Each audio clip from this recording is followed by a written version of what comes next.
Hey folks, Kim from Dailey Woodworking here. Wanted to bring you up to date on some of the stuff we got going on. On the 21st of June of this year, we will have been in business for 21 years. Quite an accomplishment for a wood turner, I guess. But we've got some changes coming. I know that 21 years ago I started making pens, lots and lots of pens, and then moved into making bowls and then pepper mills, and we've added to the lines considerably over the years. Pizza cutters and ice cream scoops and urns and all that good stuff. But we wanted to show you a couple things that have taken place here. Started at the end of April. My last video I showed you was actually shot at the end of April, and talked about in our sugar bush that we were going to be cutting beech and oak to clear it out so that the squirrels wouldn't bother the tap line so much.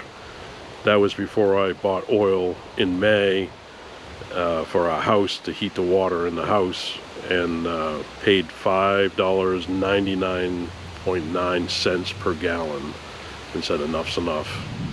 To give you a little context, on April 21st, 2021, put 100 gallons of number 2 oil in the house at $239.9, so it's more than doubled in a little over a year's time.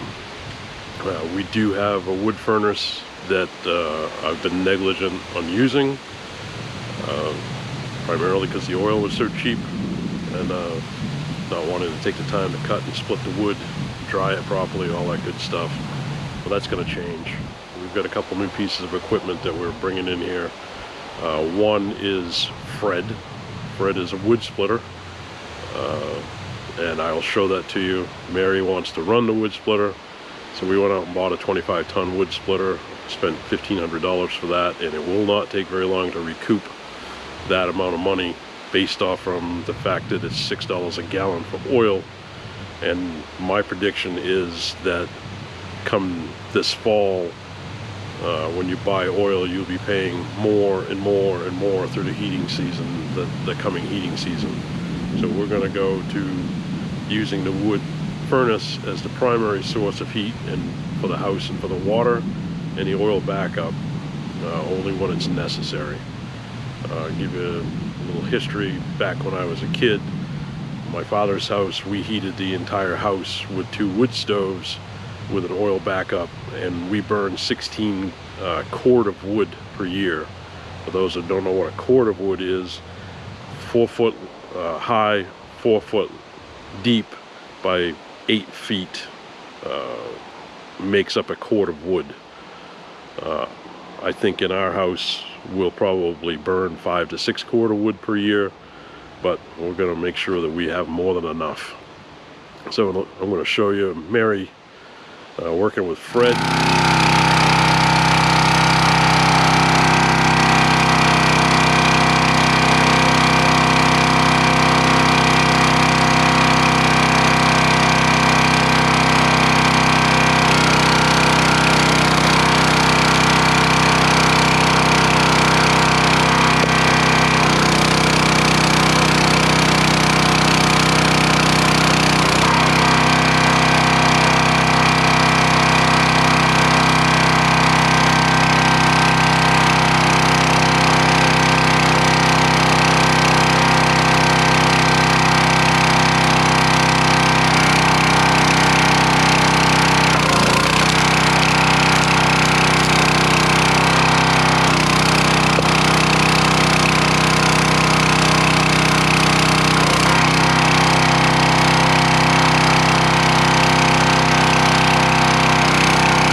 This is our daughter Becca, who's arriving on Wilma, our new TYM T25 tractor. It's going to be the workhorse of the plans that we have around here. So we've got a bucket and a backhoe on it. It'll allow us to haul the sap, pull logs out of the woods, also help us with getting the firewood out, and also creating the roads that we need to create, or fixing the roads that we need to fix. So Wilma is going to be our new workhorse. You've met Fred earlier, so yes, I was a fan of the Flintstones when I was a kid. Keep coming back and watching the adventure. If you like what we're doing, please click subscribe, hit the like button, and we'll see you in the next one.